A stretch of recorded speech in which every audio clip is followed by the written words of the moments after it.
Good morning and welcome back to my dear students.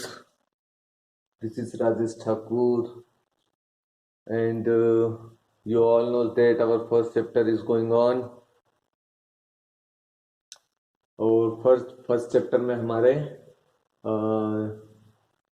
Types of reaction वाला topic चल रहा है और उसमें हम डिस्प्लेसमेंट रिएक्शन को आज डिस्कस करने वाले हैं। अच्छा, डिस्प्लेसमेंट रिएक्शन से पहले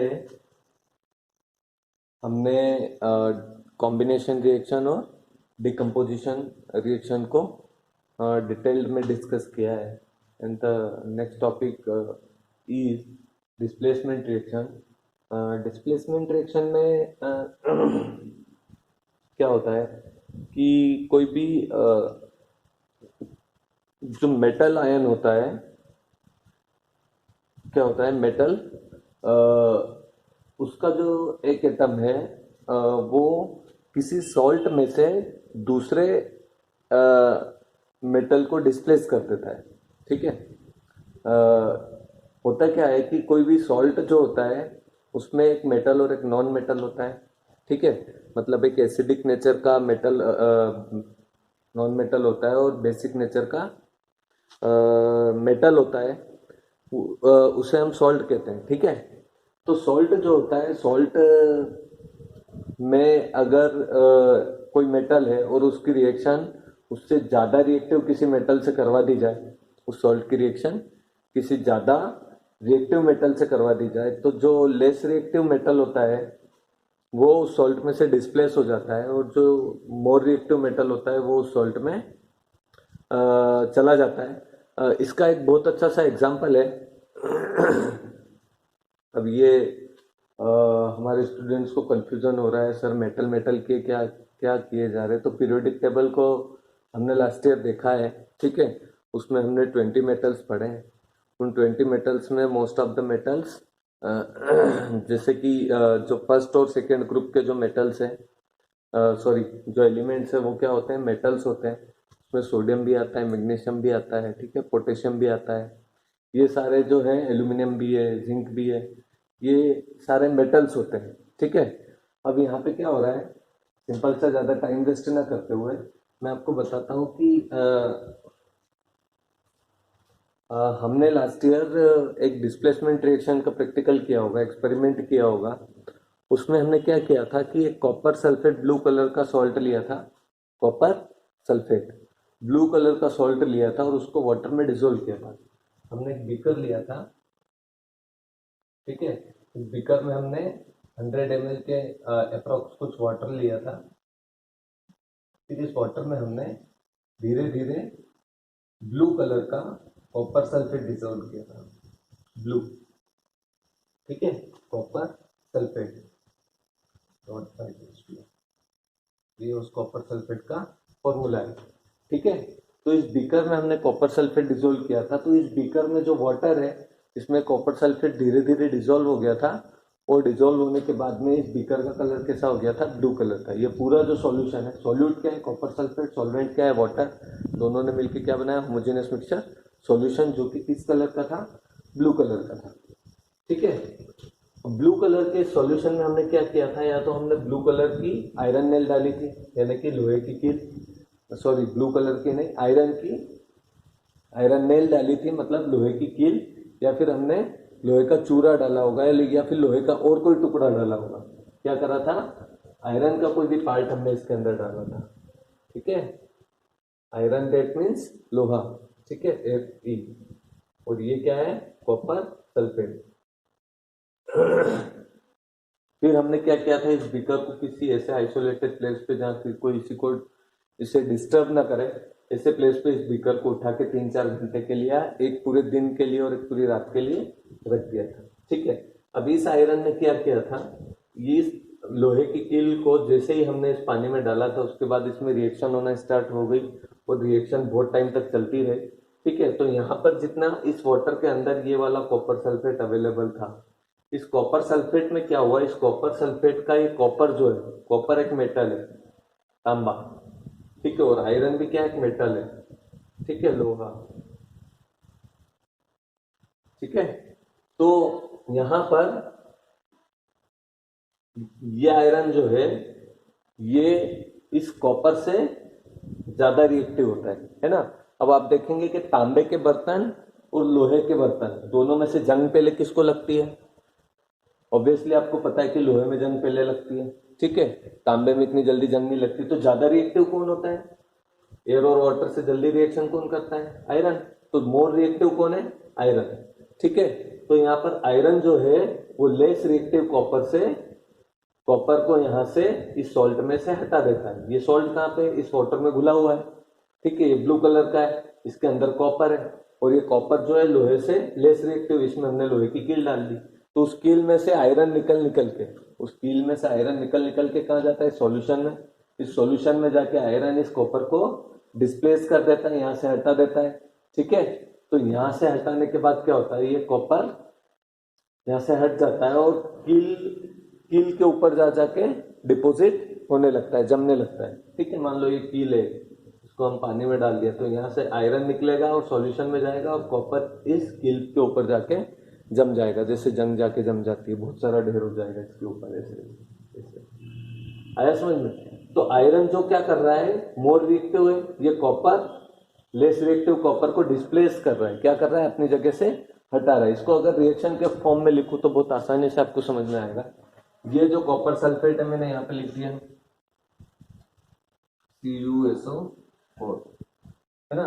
CuSO4 लिख दिया, प्लस मैंने ये CuSO4 अपन ने पानी में मिलाया है, पानी ब्लू कलर का हो गया।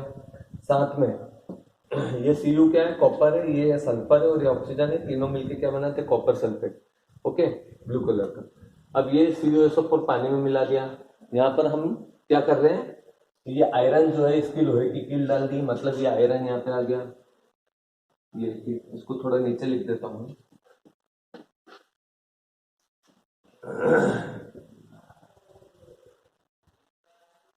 कॉपर सल्फेट प्लस ये आयरन, ठीक है। अब यहाँ पे ये जो आयरन लोहे की कील है, इसका जो आयरन है ये इस कॉपर सल्फेट के कॉपर पे अटैक करेगा। ये जो आयरन है ये इस कॉपर पे अटैक करेगा। अब चूंकि आयरन मोर रिएक्टिव, मैंने आपको बताया कि जंग के जल्दी किसको लगती है? लोहे को, जबकि तांबे को उसके बाद में लगती है। तो तांबा लेस रिएक्टिव है और कॉपर आयरन मोर रिएक्टिव है। तो हमेशा डिस्प्लेसमेंट रिएक्शन में हमेशा क्या होता है? डिस्प्लेसमेंट रिएक्शन जो होती है उसमें मोर रिएक्टिव जो एलिमेंट होता है वो लेस रिएक्टिव एलिमेंट को, या मोर रिएक्टिव जो मेटल होता है वो लेस रिएक्टिव मेटल को डिस्प्लेस कर देता है, उसकी जगह से हटा देता है। तो आयरन जो है मोर रिएक्टिव है, मोर रिएक्टिव, ठीक है। और कॉपर क्या है? लेस रिएक्टिव है, लेस रिएक्टिव। आपने देखा होगा लोहे के बर्तन जल्दी खराब हो जाते हैं, कॉपर के बर्तन कम खराब होते हैं, क्योंकि कॉपर लेस रिएक्टिव होता है और आयरन मोर रिएक्टिव होता है ना। ये वाटर और ऑक्सीजन से रिएक्शन करके जल्दी खराब होता है। तो ये जो आयरन है इस कॉपर को यहाँ से डिस्प्लेस कर देगा, ठीक है। तो कॉपर यहाँ से हट जाएगा, तो यहाँ कौन लग जाएगा?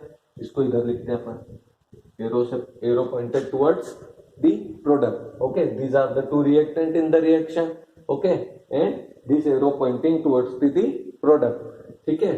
तो यहाँ पर हमने फर्स्ट रिएक्टेंट लिखा, सेकंड रिएक्टेंट लिखा, एरो लगाया। अब हम यहाँ के लिखेंगे प्रोडक्ट। प्रोडक्ट फाइनली क्या आएगा? इस आयरन ने इस कॉपर को हटाया, तो इसके साथ कौन आ गया? आयरन। तो ये लिखा हमने आयरन, ठीक है, इसने कॉपर को हटाया और ये जो सल्फेट है ये ऐसा कैसा हमने लिख दिया, सेम टू सेम, ठीक है। तो ये जो आयरन है यहाँ इस सल्फेट के साथ लग गया, तो क्या हो गया?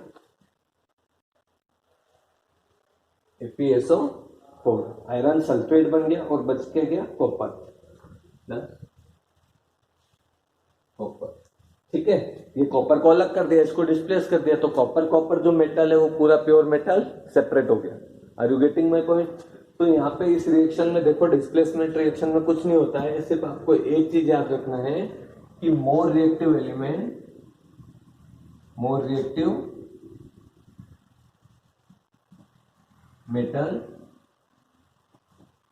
displaces less reactive मेटल, ठीक है। तो आयरन मोर रिएक्टिव था, इसने लेस रिएक्टिव, है ना, को डिस्प्लेस कर दिया। इतना सा याद रखना है, डिस्प्लेसमेंट रिएक्शन आपको लर्न हो जाएगी। ठीक है, और सरल सा एग्जांपल है इसका। मोर रिएक्टिव आयरन जो है वो लेस रिएक्टिव कॉपर को डिस्प्लेस करके क्या बना रहा है, आयरन प्लस कॉपर सल्फेट। ये हो गई आपकी डिस्प्लेसमेंट रिएक्शन। इसका एक और एग्जांपल है, कॉपर सल्फेट में आप जिंक की रिएक्शन करवा दो यहाँ पे। ठीक है, किसकी रिएक्शन करवा दें, जिंक के ऊपर लिख के बता देता हूँ।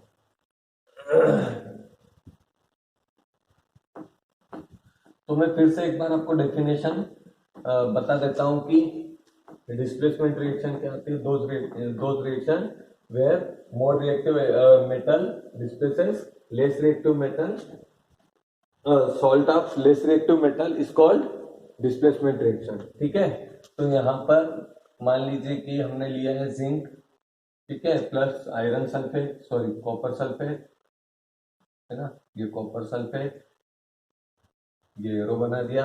अब ये जो जिंक है ये मोर रिएक्टिव है, मोर रिएक्टिव, ठीक है, और कॉपर सल्फेट में कॉपर क्या है, लेस रिएक्टिव है। तो कौन किसको डिस्प्लेस करेगा, मोर रिएक्टिव लेस रिएक्टिव को। ठीक है, मोर रिएक्टिव लेस रिएक्टिव को डिस्प्लेस कर रहा है। ये क्वेश्चन आ सकता है एग्जाम में, इंपोर्टेंट क्वेश्चन है। ठीक है, तो यहाँ पर ये जिंक कॉपर को डिस्प्लेस कर रहा है, तो कॉपर की जगह यहाँ कौन आ जाएगा, जिंक। तो जिंक इसके साथ आया तो क्या हो गया, जिंक सल्फेट प्लस बच कौन गया, अलग कौन हुआ, कॉपर। ये दो रिएक्टेंट है, दो रिएक्टेंट के बीच में हमने प्लस लगाया, इधर दो प्रोडक्ट है, सॉरी दो प्रोडक्ट के बीच में प्लस लगाया, ये दोनों रिएक्टेंट है, और बीच में हमने रिएक्टेंट और प्रोडक्ट के बीच में हमने एरो लगाया, एरो किधर जाता है, प्रोडक्ट की तरफ। Are you getting my point? This are the two example of displacement reaction. ठीक है, अब इसके बाद हम पढ़ते हैं double displacement reaction.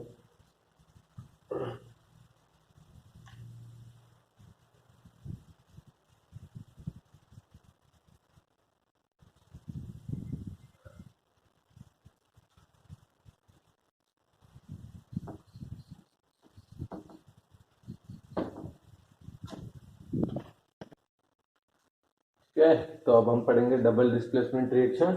Double displacement reaction क्या होती है, those reaction in which there is an exchange of ions between the reactants, है ना। अब ये जो डेफिनेशन है जिसमें आयन का एक्सचेंज हो रहा है ना, इधर का आयन इस साइड आ रहा है और इधर का आयन इस साइड आ रहा है। दो सॉल्ट आपस में रिएक्शन करेंगे, कौन करेंगे, दो सॉल्ट आपस में रिएक्ट करेंगे। उन सॉल्ट के जो आयन है, मेटल आयंस, एक मेटल आयन इधर आ जाएगा, एक मेटल आयन इधर आ जाएगा। There is a exchange of ions, ion exchange हो रहे हैं। ठीक है, इस रिएक्टेंट का आयन इस तरफ और इस रिएक्टेंट का आयन इस तरफ, बस सिंपल सी, कोई रिएक्शन नहीं, डबल डिस्प्लेसमेंट। अभी क्या हुआ था, डिस्प्लेसमेंट हुआ था, क्या हुआ था, डिस्प्लेसमेंट, जिसमें से एक सॉल्ट में से एक मेटल आयन दूसरे मेटल आयन को हटा रहा था। यहां पर क्या हुआ, हो रहा है, दोनों एक दूसरे को हटा रहे हैं। इस रिएक्टेंट का इसको हटा रहा है, उस रिएक्टेंट का इसको हटा रहा है। ठीक है, एक्सचेंज ऑफ आयंस कैसे होता है मैं बताता हूं।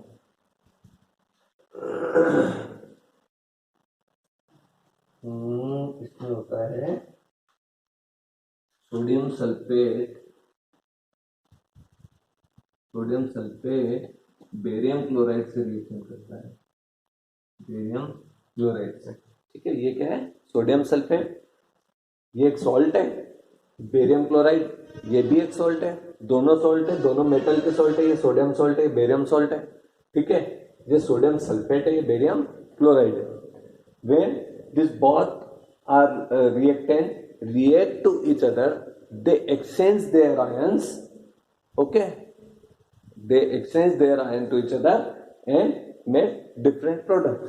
अब क्या हो रहा है कि डिस्प्लेसमेंट बोल रहे हैं हम, तो डिस्प्लेसमेंट में क्या होता था, मोर रिएक्टिव लेस रिएक्टिव को डिस्प्लेस करता था, यहाँ पे दोनों एक दूसरे को डिस्प्लेस कर रहे हैं। ठीक है, तो इस सॉल्ट में ये मेटल आयन है सोडियम, ठीक है, और इस सॉल्ट में ये बेरियम क्लोराइड में बेरियम है। ठीक है, तो यहाँ पर ये सोडियम इस बेरियम को डिस्प्लेस करेगा और ये बेरियम इस सोडियम को डिस्प्लेस करेगा। हो गया, अभी मैं बता रहा था, ये वाला इसको डिस्प्लेस कर रहा है, ये वाला इसको डिस्प्लेस कर रहा है। Are you getting my point? तो ये सोडियम बेरियम को डिस्प्लेस कर रहा है और ये बेरियम किसको डिस्प्लेस कर रहा है, सोडियम को। ठीक है, तो प्रोडक्ट क्या बनेगा, यहाँ पे एक रिएक्टेंट हो गया सोडियम सल्फेट, दूसरा रिएक्टेंट हो गया बेरियम क्लोराइड। है ना, एक्सचेंज ऑफ आयंस। अब ये जो सोडियम है, इस सोडियम को सल्फेट से अलग करते हैं तो Na+ बनाता है, ठीक है, और बेरियम क्या बनाता है, डबल+ बनाता है, Ba++ तो हो गए आयंस, ठीक है, मेटल आयंस। तो ये आयन एक्सचेंज ऑफ आयंस, ये वाला आयन इधर एक्सचेंज हो रहा है और ये वाला इधर, ठीक है। तो ये दो रिएक्टेंट है, सोडियम सल्फेट और बेरियम क्लोराइड। इनके जो प्रोडक्ट है वो क्या बनेंगे, अब बनेगा यहाँ पे सोडियम क्लोराइड, ठीक है। तो यहाँ पे अपन ने बना दिया सोडियम क्लोराइड NaCl, है ना। यहाँ NaCl ही क्यों लिखा मैंने, यहाँ पे Na2 था, ठीक है। Na इसलिए लिखा कि Na की वैलेंसी भी 1 होती है और Cl की वैलेंसी भी 1 होती है, ये एक्सचेंज करके देख लो आप 1, ठीक है। तो ये वाला इधर जाएगा और ये वाला इधर, तो दोनों 1 टाइम लेना है, सोडियम क्लोराइड। साथ में क्या आ रहा है, BaCl2 से Ba गया, Ba++ था, और यहाँ सल्फेट भी डबल माइनस है ना। तो Ba की वैलेंसी 2 है, Ba की वैलेंसी 2 है ना, और SO4 की वैलेंसी भी -2 होती है, इसकी भी 2 है, तो ये 1 टाइम और ये भी 1 टाइम, तो बेरियम सल्फेट क्या बन जाएगा, बेरियम सल्फेट। तो देखो सल्फेट के साथ में पहले सोडियम था, अब बेरियम आ गया, और क्लोराइड के साथ में पहले बेरियम था, अब सोडियम आ गया, हो गया एक्सचेंज ऑफ आयंस। इसको बोलते हैं डबल डिस्प्लेसमेंट रिएक्शन। इसने इसको डिस्प्लेस कर दिया 1 टाइम, इसने इसको डिस्प्लेस कर दिया 2 टाइम, डबल, ठीक है। तो इसको बोलते हैं मेटल सॉल्ट्स में से जब दो मेटल्स के सॉल्ट्स आपस में रिएक्शन करते हैं और उन मेटल के सॉल्ट्स में से मेटल आयन एक दूसरे को डिस्प्लेस करते हैं, एक्सचेंज ऑफ आयंस होता है, तो उसको हम कौन सी रिएक्शन बोलते हैं, डबल डिस्प्लेसमेंट रिएक्शन, ठीक है। Those reaction in which there is an exchange of ions, इसको ध्यान रखना, एक्सचेंज ऑफ आयंस बिटवीन, बीच में, किसके बीच में, रिएक्टेंट के बीच में, एक रिएक्टेंट दो रिएक्टेंट, दो रिएक्टेंट के बीच में जब आयन का एक्सचेंज हो रहा है उस रिएक्शन को हम क्या बोलते हैं, डबल डिस्प्लेसमेंट रिएक्शन। आ रहा है समझ में, ये हो गया पहला। दूसरा, अब इसके बाद आते हैं हम ऑक्सीडेशन एंड रिडक्शन रिएक्शन में, ठीक है। ऑक्सीडेशन और reaction, oxidation and reduction reaction की 2 to 3 टेक्निक्स होती है कि ऑक्सीडेशन क्या होता है, रिडक्शन क्या होता है, ठीक है। तो यहाँ पे तीनों टेक्निक्स को मैं आपको बताऊंगा, लेकिन जो मेन यहाँ पे आपको क्लास 10th में काम आने वाली है उसको आपको लर्न करना है, ठीक है। वैसे तो अगर एनसीईआरटी का सिलेबस है और अगर आपकी सीबीएसई बोर्ड एग्जाम लेता तो आपको सारी टेक्निक्स लर्न करना पड़ती, और आप करेंगे तो ज़्यादा बेहतर होगा, हो सकता है किसी भी टेक्निक में से क्वेश्चन आ जाए। तो हम पढ़ेंगे ऑक्सीडेशन एंड रिडक्शन, ठीक है, ऑक्सीडेशन, ठीक है, एंड रिडक्शन।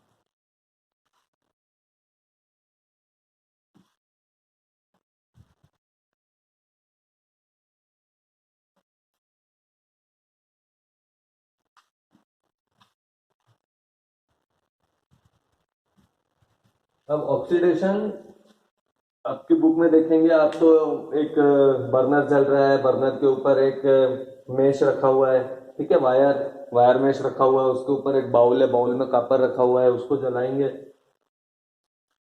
तो वो ऑक्सीजन से रिएक्शन करेगा और वो कॉपर ऑक्साइड बनाएगा, सॉरी। ऑक्सीडेशन की और भी जनरल रिएक्शंस में आपको बताऊं तो लोहे को जंग लगना, ये एक ऑक्सीडेशन रिएक्शन है जहाँ पे आयरन का ऑक्सीडेशन होता है ना, लोहे को जंग लगना एक ऑक्सीडेशन रिएक्शन होती है। कॉपर को भी जब उसका वो होता है, क्या बोलते हैं,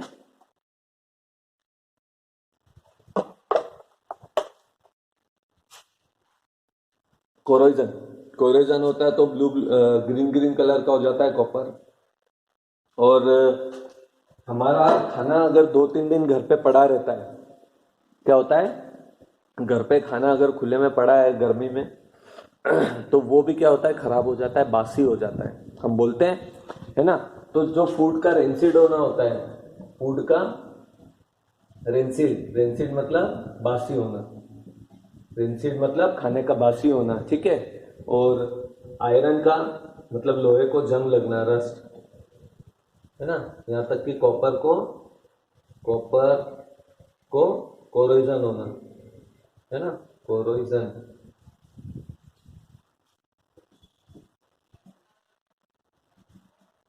ठीक है। तो जो कोरोजन होता है और रस्टिंग होती है और फूड की रेंसिडिटी जो होती है, मतलब खाना बासी होना है, खराब होना है, ये सारी रिएक्शन जो है ये ऑक्सीडेशन होती है। इनको हम क्या बोलते हैं? ऑक्सीडेशन। आया समझ में? तो इसको एक्सप्लेन करते हैं। इसको एक्सप्लेन कैसे करते हैं कि किसी भी ऑक्सीडेशन हो रहा है तो यहाँ पे सिंपल आपको नाम दिख रहा है ऑक्सी। ऑक्सी ऑक्सी मतलब ऑक्सीजन, है ना? मतलब खाने से ऑक्सीजन या फिर लोहे से ऑक्सीजन या फिर कॉपर से ऑक्सीजन रिएक्शन कर रहा है। क्या कर रहा है? रिएक्शन। ठीक है, तो सिंपल हमारी लैंग्वेज हम समझने की कोशिश करें तो those reaction in which edition of oxygen is going on, या बोल सकते हैं कि किसी भी रिएक्शन में ऑक्सीजन का जुड़ना, ठीक है, किसी भी एलिमेंट से या रिएक्टेंट से ऑक्सीजन का जुड़ना ऑक्सीडेशन होता है। क्या होता है? Addition of oxygen is called oxidation. Simple सा बोल सकते हैं, addition of oxygen is called oxidation. ठीक है, जैसे यहां पर हम बात करें कॉपर की, जैसे कॉपर को जला रहा है, आपके इसमें बुक में एक्टिविटी में देखे तो हम, है ना, 2 कॉपर के ये एटम्स रिएक्शन कर रहे हैं ऑक्सीजन से, है ना, तो यहाँ पे बनता है कॉपर ऑक्साइड, जिसको हम बोलते हैं Cu2O। ठीक है, copper oxide Cu double plus होता है, Cu डबल प्लस और ऑक्सीजन डबल माइनस, तो ये 2 नहीं होगा, CuO होगा। ठीक है, क्योंकि कॉपर डबल प्लस प्लस 2 होता है और ऑक्सीजन -2 होता है, तो दोनों क्या लेंगे? 1 टाइम, तो कॉपर ऑक्साइड। ठीक है, तो यहाँ पे कॉपर ऑक्साइड बनेगा। और ये कॉपर ऑक्साइड क्या है? देखो यहाँ पे कॉपर अकेला था, ठीक है, कॉपर के साथ कौन जुड़ गया? ऑक्सीजन। एडिशन ऑफ ऑक्सीजन हो गया, तो कॉपर जुड़ गया, ऑक्सीजन जुड़ गया, तो ऑक्सीजन जुड़ गया, तो क्या हो गया? ऑक्सीडेशन। इसको हम क्या बोलते हैं? ऑक्सीडेशन। ठीक है, सिंपली हम ले 2Cu हो जाएगा, ये बैलेंस कर दिया इस रिएक्शन को, C+O2। ठीक है, कार्बन की रिएक्शन किससे हो रही है? ऑक्सीजन से। तो आप बताओ क्या होगा? ऑक्सीडेशन रिएक्शन में ऑक्सीजन जुड़ेगा। ठीक है, तो यहाँ पर क्या हो रहा है? CO2 कार्बन डाइऑक्साइड बन रहा है। क्या बन रहा है? Carbon dioxide. ठीक है, तो ये CO2 बन गया। अब इसमें जैसा कि यहाँ पे ऑक्सीजन जुड़ रहा है ना, तो कौन सी रिएक्शन हो रही है? ऑक्सीडेशन। ठीक है, अगर यहाँ से इस कॉपर ऑक्साइड से आप ऑक्सीजन निकाल दो, है ना, ऑक्सीजन क्या कर दें? हम निकाल दें, तो जैसा ऑक्सीजन जुड़ना ऑक्सीडेशन होता है, वैसा ऑक्सीजन निकलना क्या हो जाएगा? रिडक्शन हो जाएगा। कैसे हो जाएगा मैं बताता हूँ। ठीक है, ऑक्सीडेशन का ठीक उल्टा क्या होता है? रिडक्शन। मतलब खाने को बासी होने से बचाना, उसका रिडक्शन करवाना, है ना, मतलब ऑक्सीडेशन नहीं होने देना। ठीक है, तो यहां पर ये जो कॉपर ऑक्साइड है, ये हाइड्रोजन से रिएक्शन करता है ना, हाइड्रोजन से रिएक्शन करेगा, तो हाइड्रोजन क्या करेगा? इस ऑक्सीजन को ले जाएगा अपने साथ में। ठीक है, और कॉपर अकेला रह जाएगा, है ना। तो यहाँ पर ये जो हाइड्रोजन है ये मोर रिएक्टिव है और ऑक्सीजन लेस रिएक्टिव है, इसलिए ये इसको अपने साथ ले जाएगा, है ना। तो यहाँ पर ये बन गया कॉपर और प्लस हाइड्रोजन क्या हुआ? ऑक्सीजन के साथ चला गया, तो ये क्या बन गया? H2O। ठीक है, this is the reduction reaction. ये कौन सी रिएक्शन है? रिडक्शन, है ना। ये ऑक्सीडेशन रिएक्शन है और ये रिडक्शन रिएक्शन है, जिसमें ऑक्सीजन जुड़ता है ऑक्सीडेशन, और जिसमें ऑक्सीजन निकलता है removal of oxygen is called reduction, and addition of oxygen is called oxidation. आपको ये फंडा समझ में आ गया? यही फंडा इंपॉर्टेंट है। इसके अलावा 2 फंडे और होते हैं ऑक्सीडेशन और रिडक्शन के। वो क्या होता है कि loss of electron is called oxidation. क्या होता है? Loss of electron is called oxidation. मैं सारे लिखवा देता हूं, आप नोट कर लेना। ठीक है, 2 मिनट और लगेंगे, थोड़ा सा वीडियो लेंथी होगा, लेकिन आपको कॉन्सेप्ट सारे मिल जाएंगे। ठीक है, थोड़ा सा टाइम तो लगेगा, और सारे फंडा ऑक्सीडेशन और रिडक्शन के आपको मिल जाएंगे।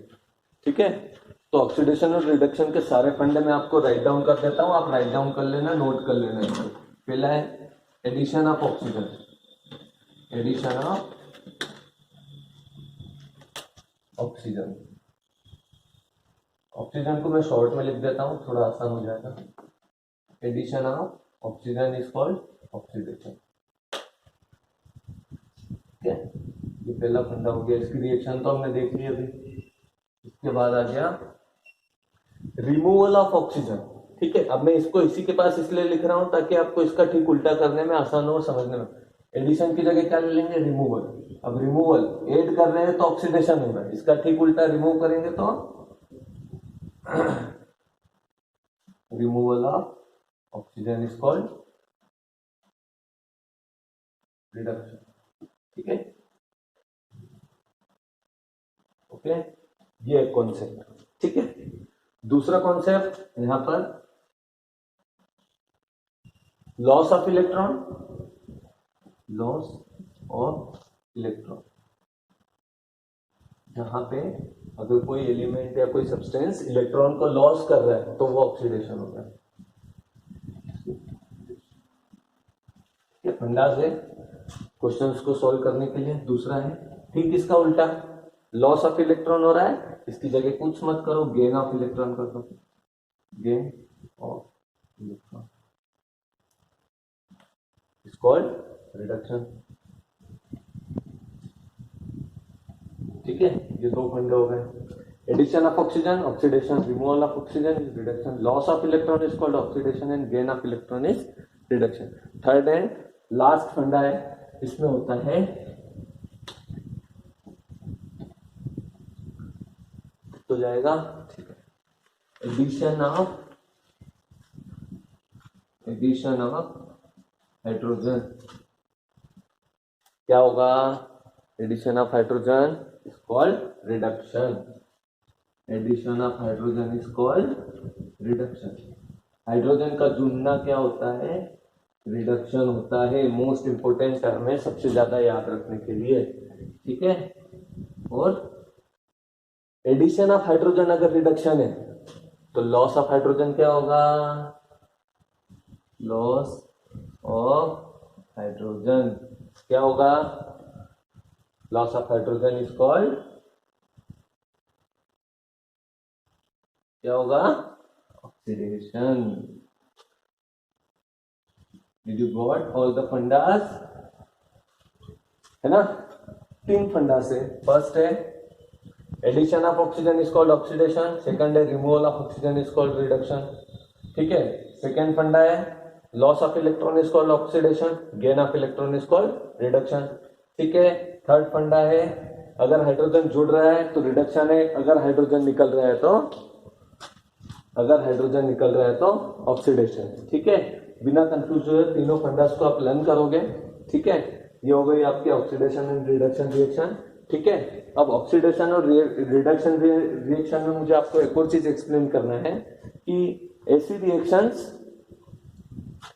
रिएक्शंस जिनमें ऑक्सीजन निकल भी रहा है, मतलब ऑक्सीडेशन भी हो रहा है और रिडक्शन भी हो रहा है ना। ये इसका लास्ट फंडा है, ये और मैं क्लियर कर देता हूं। ये आपने नोट डाउन कर लिया, वीडियो को पॉज करके नोट डाउन कर लेना। ठीक है, इसके लिए आप मुझे रुकने की जरूरत नहीं है, आप आपका वीडियो पॉज कर लेना और इसको नोट कर लेना, बहुत इंपॉर्टेंट टर्म है। ठीक है, ये बुक में नहीं मिलेगा आपको। those reaction in which oxidation and reduction both happening is called redox reaction। कौन सी रिएक्शन होती है, ऐसी रिएक्शन जिनमें ऑक्सीडेशन और रिडक्शन दोनों हो रहा है, उन रिएक्शंस को हम क्या बोलेंगे, रेडॉक्स रिएक्शन। इसका एग्जांपल अभी हमने लिया था, एक बार और मैं ले लेता हूं आपके सामने। अभी हमने किया था कॉपर ऑक्साइड, जो हमने लिया था, ध्यान से देखना। ठीक है, जहां पे मैंने जिस रिएक्शन में मैंने आपको रिडक्शन बताया था, एक्चुअली वहां पे ऑक्सीडेशन भी हो रहा है, सॉरी हाँ, रिडक्शन भी हो रहा है। ठीक है, ये कॉपर ऑक्साइड है, क्या है, कॉपर ऑक्साइड। ठीक है, और यहां पर अपन ने लिया हाइड्रोजन। ओके, कॉपर ऑक्साइड और हाइड्रोजन आपस में रिएक्शन करते हैं, when both react to each other. तो यहां पर आप देखेंगे कि कॉपर में से ऑक्सीजन रिमूव हो रहा है। क्या हो रहा है, कॉपर में से ऑक्सीजन रिमूव हो रहा है। तो रिमूवल ऑफ ऑक्सीजन क्या है? What is removal of oxygen is called? It is called reduction. ठीक है, ऑक्सीजन का जुड़ना ऑक्सीडेशन है और ऑक्सीजन का निकलना रिडक्शन है। ठीक है, तो यहाँ पर से ऑक्सीजन रिमूव हो रहा है तो इसका क्या हो गया? रिडक्शन हो गया। यहाँ पे कॉपर का क्या हो गया? रिडक्शन। ठीक है, और ये ऑक्सीजन निकल के कहाँ जुड़ रहा है? हाइड्रोजन पे। तो हाइड्रोजन के साथ कौन जुड़ रहा है? ऑक्सीजन। तो हाइड्रोजन के पास क्या हो रहा है? एडिशन ऑफ ऑक्सीजन हो रहा है। तो हाइड्रोजन का क्या हो रहा है? ऑक्सीडेशन। ठीक है, यहाँ पे ऑक्सीजन जुड़ रहा है तो इसका क्या हो गया? Oxidation. Did you get it? तो रिडक्शन और ऑक्सीडेशन दोनों एक ही रिएक्शन में हो रहे हैं। इधर से ऑक्सीजन निकल रहा है तो इसका रिडक्शन, इधर ऑक्सीजन जुड़ रहा है तो इसका ऑक्सीडेशन। तो क्या हो गया? Cu plus H2O, Cu plus H2O। ठीक है, तो क्या हो गया? ये कॉपर और वाटर बने। तो यहाँ पर हाइड्रोजन का ऑक्सीडेशन हो गया और कॉपर ऑक्साइड का रिडक्शन हो गया। इसका एक और एग्जांपल है जिंक का। ठीक है, कौन सा एग्जांपल है? जिंक ऑक्साइड जब कार्बन से रिएक्शन करता है तो यहाँ पर भी रेडॉक्स रिएक्शन होता है। ठीक है, तो यहाँ पर रिडक्शन हुआ और इसमें ऑक्सीडेशन हुआ तो ये कॉपर अकेला रह गया और यहाँ पे वाटर बन गया। इस रिएक्शन को कॉमनली जहाँ पे ऑक्सीडेशन और रिडक्शन दोनों हो रहे, मोस्ट इंपोर्टेंट टर्म है रेडॉक्स रिएक्शन, जो एग्जाम में आती ही आती है। ठीक है, मोस्ट इंपोर्टेंट टर्म है कि ये जो रिएक्शन है, इस रिएक्शन को कॉमनली हम क्या बोलते हैं? ऑब्जेक्टिव में आ जाएगा, क्वेश्चन में आ जाएगा, कहीं पे भी आ सकता है। इस रिएक्शन को हम रेडॉक्स रिएक्शन बोलते हैं, जिस रिएक्शन में हाँ ऑक्सीडेशन और रिडक्शन दोनों हो रहे, उस रिएक्शन को हम क्या बोलते हैं? Redox reaction. Are you getting my point? ठीक है, तो रेडॉक्स रिएक्शन का एक और एग्जांपल हम करने वाले थे। जिंक ऑक्साइड जो होता है, जिंक ऑक्साइड कार्बन से रिएक्शन करता है। ठीक है, अब हम यहाँ देखेंगे कि जो जिंक ऑक्साइड है, इस जिंक ऑक्साइड में से ऑक्सीजन निकल के कार्बन की तरफ जा रहा है। किधर जा रहा है? कार्बन की तरफ। तो इसमें से ऑक्सीजन निकल रहा है तो इसका रिडक्शन हो गया। इसका क्या हो गया? जिंक ऑक्साइड में से ऑक्सीजन निकल रहा है, removal of oxygen is called reduction. ठीक है, तो जिंक ऑक्साइड का रिडक्शन हो गया। ठीक है, और ऑक्सीजन जुड़ कहाँ रहा है? कार्बन की तरफ। ठीक है, तो ये ऑक्सीजन जुड़ रहा है कार्बन की तरफ तो एडिशन ऑफ ऑक्सीजन क्या होता है? ऑक्सीडेशन। ठीक है, तो ये हो गया ऑक्सीडेशन। तो यहाँ पे रिडक्शन और ऑक्सीडेशन दोनों रिएक्शन हो रही है, तो कौन सी रिएक्शन हो गई? कॉमनली रेडॉक्स हो गई। रेडॉक्स दिख रहा है आपको? नहीं दिख रहा, यहाँ पर मैं लिख रहा हूं रेडॉक्स। दोनों मिलके क्या कौन सी रिएक्शन हो गई? Redox reaction. अब तो दिख रहा है? समझ ही नहीं आ रहा मुझे तो। हाँ दिख रहा है। ठीक है, तो zinc oxide plus carbon reaction करके क्या बना रहे हैं? ये प्रोडक्ट बना जिंक, क्योंकि यहाँ से ऑक्सीजन तो निकल गया और ऑक्सीजन इधर जुड़ गया, तो ये plus carbon monoxide. Carbon monoxide क्या होती है? गैस। ठीक है, है ना? तो जिंक ऑक्साइड और कार्बन की रिएक्शन हो गई। ये एक और रेडॉक्स रिएक्शन का एग्जांपल हो गया। ये आपका ऑक्सीडेशन और रिडक्शन कंप्लीट हो गया। ठीक है, अब ये दोनों चीजें, ये आपका चैप्टर अभी खत्म हो रहा है इसी टॉपिक में। ठीक है, यहाँ पर क्या हो रहा है कि मैंने आपको पहले ही बता दिया कि खाने का बासी होना है या फिर किसी भी बर्तन में जंग लगना, चाहे वो लोहे का हो, तांबे का हो, पीतल का हो।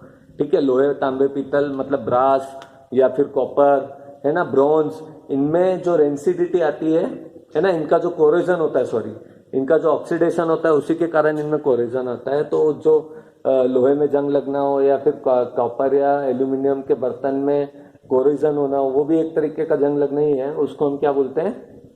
कोरोजन बोलते हैं। तो वहां पे ऑक्सीडेशन रिएक्शन होती है और उसको ट्रीट करना हो तो उसमें रिडक्शन रिएक्शन करवाना पड़ेगा, रिमूवल ऑफ ऑक्सीजन करवाना पड़ेगा। ठीक है, वैसे ही खाने का बासी होना, है ना, खाने का बासी होने का बहुत अच्छा एग्जांपल है। जैसे रेंसिडिटी या ऑक्सीडेशन होने से खाने को बचाने के लिए जो कुरकुरे वगैरह होते हैं, है ना, चिप्स और कुरकुरे, चिप्स और कुरकुरे में क्या होता है? बहुत सारी हवा भरी रहती होगी, आप देखते हैं, तो वो हवा एक्चुअली नाइट्रोजन होती है। क्या होती है? बहुत इंपॉर्टेंट टर्म है, इंटरेस्टिंग भी आपके लिए, कि जो हमारे कुरकुरे और चिप्स के पैकेट्स होते हैं उसमें क्या होती है? चिप्स के पैकेट फुला हुआ होता है और उसमें नाइट्रोजन गैस होती है। उसमें क्या होती है? हमारी चिप्स और कुरकुरे के आसपास कौन सी गैस होती है? नाइट्रोजन। नाइट्रोजन एक इनर्ट गैस होता है। कौन सा गैस होता है? इनर्ट, जो किसी भी गैस से रिएक्शन नहीं करता है। तो जब इस पैकेट में नाइट्रोजन गैस है और ये किसी से भी रिएक्शन नहीं करता, इनर्ट है, ठीक है। तो अगर कहीं से ऑक्सीजन घुस भी गई, ऑक्सीजन अगर यहाँ से घुसी, तो ये जो नाइट्रोजन गैस है इस चिप्स के पास में, इस चिप्स के पास में ऑक्सीजन को नहीं आने देगा। ठीक है, ये जो नाइट्रोजन है इस चिप्स के पास में आपको ऑक्सीजन को नहीं आने देगा। तो ऑक्सीजन अगर यहाँ तक नहीं पहुंचेगा तो खाने का ऑक्सीडेशन होगा क्या? खाना रेंसिल नहीं होगा, रेंसिल नहीं होगा। ठीक है,